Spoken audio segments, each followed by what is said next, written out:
Hi guys, welcome back to my XVS guide. Now I'm going to review about Awaken and Latent abilities for Microsoft Nichol. So if you take a look on his stats, then his ability Awakening doesn't give him anything new for his stats, okay? Only passive, which give him stop and charm resist. I don't say that's bad, that's good because he can cure your stop, but really it's kinda a shame he doesn't get any faster LBV rate or yeah, other things like that, because in my opinion his limit burst effects is kinda outdated. So I think they should give him something like faster LBV rate to kind of balance the effect on today's standard. Too bad they don't do that. But yeah, you need to awaken his latent ability if you want to improve his stats. And after doing that, it is not amazing or whatever, because like you can see here, yes, he has better health than Never Ending Hope, 70% versus 50%, but I don't think that's really big improvement. Okay, so I must say I'm kind of disappointed for his stats and passive improvement. Okay, but really if you want to use Microsoft Nichol, then my suggestion for you is to awaken his latent abilities as fast as you can. Okay, maybe prioritize it unless you have Lotus Matchfina or other more important characters.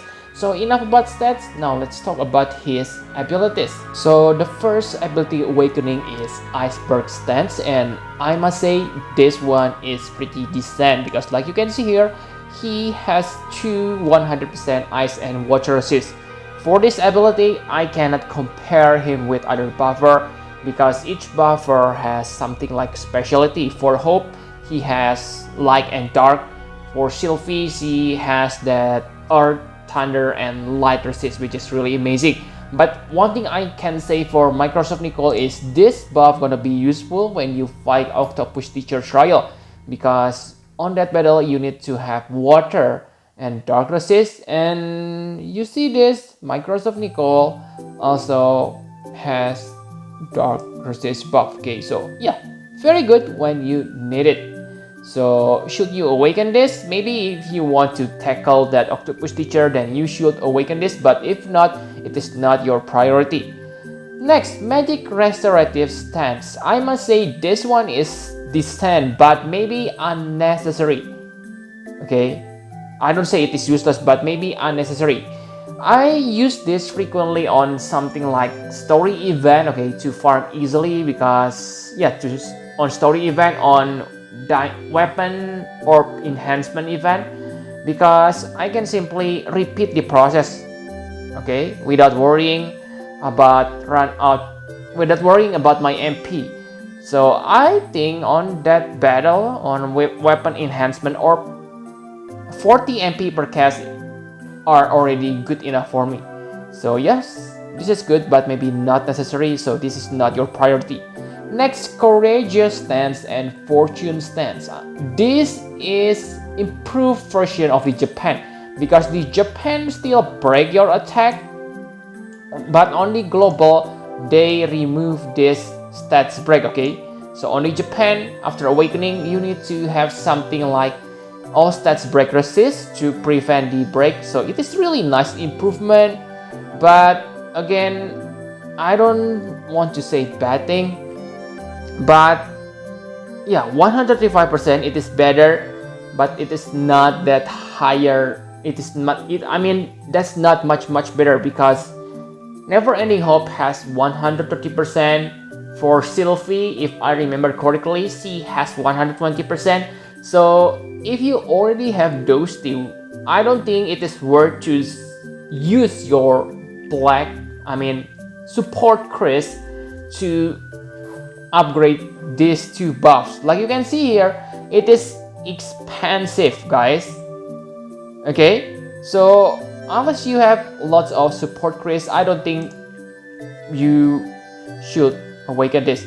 But the nice effect is this: the MP and health regen. With this health regen, if you have maybe about 1000 spirit, you can get about 6000 to 7000 health regen per turn, which is very nice. Maybe you can teach your healer from healing tasks they have, but again, I don't think it is that necessary, okay? Because let's say if you use Irid also able to give you health regen, and I believe Microsoft Nichol Spirit won't be that high. So I simply prefer other top tier buffer side abilities. For Hope, you can break the enemies. Yes, that's pretty good. Okay, and for Sylvie, she can give your party barrier and faster LBV rate, which is really important on today's standard. Also, if you choose to awaken this too, I believe you cannot use both of these stats on the first turn. Why? Because you want to have damage mitigation on your party. So maybe compared to Sylvie, it is the plus that Microsoft Nichol has, because Sylvie doesn't have damage mitigation. So on the first turn, use this 155% defense and spirit and use his damage mitigation ability, and your party gonna be kind of safe. Okay, I'm gonna say that.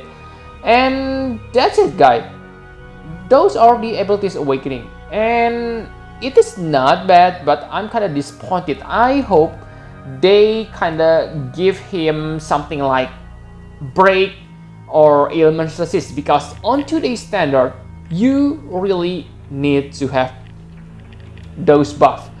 Actually, I kind of hope they will awaken this soulful stance on the global by making this maybe 130% and 3 turns. Okay, cast them immediately, but yeah, they decide not to do that, so I'm kind of disappointed.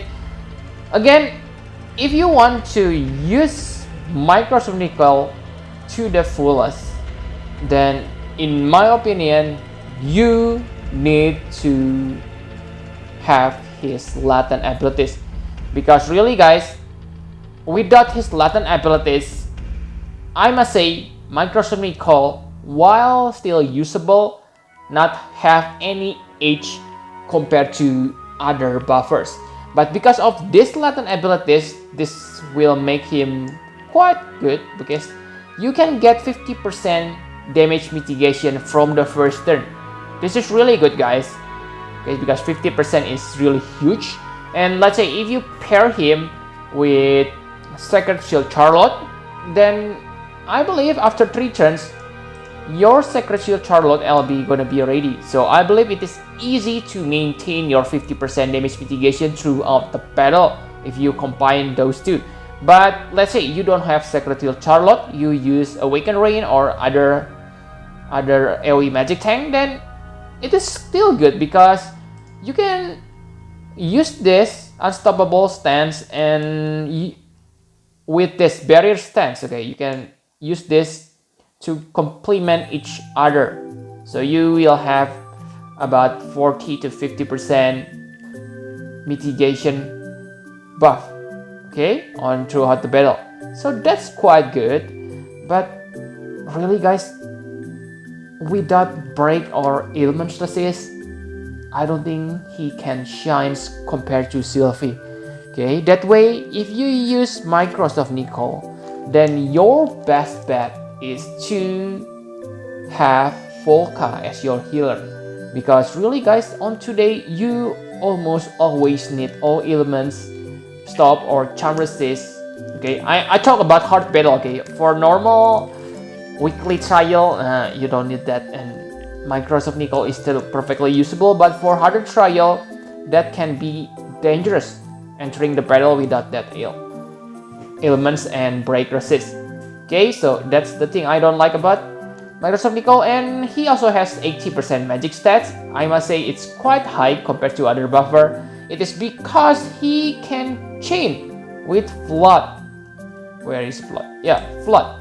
But really, this flood, okay, this flood is bad. Okay, like you can see, 2.5 times water magic damage and imperial lightning resist. So the only way you use this is to chain with other characters. Okay, let's say if you have Bard is also able to cast Flood, and for other characters, they simply need to equip Leviathan, and you will be able to make your Microsoft Nichol to become a chainer. Okay, because my Leviathan can make your attacker learn Violent Current. So if you have dual builder with Leviathan, you can chain with Microsoft Nichol, and you can finish using French Regina or other finishers. So that's the way if you want to utilize his offensive spell. But really, other than that, what I want to say on this video is this, guys. Microsoft Nichol is not a bad after awakening. Okay, he is one of the best character who get that ability and latent abilities on this batch. But let's say if you already have hope, never ending hope, if you already have Sylphie or even Zargapod, then I don't see any reason for you to awaken his abilities. Okay, don't get me wrong, I have said this. Let me say this one more time. He is good, but if you have those buffers, then I think you should save your resources for other characters. Okay, so I think that's all you need to know about Microsoft Nichol. Thank you very much for watching. Please hit the like button and subscribe to my channel for more Final Fantasy for FFBE guide. Bye bye, guys.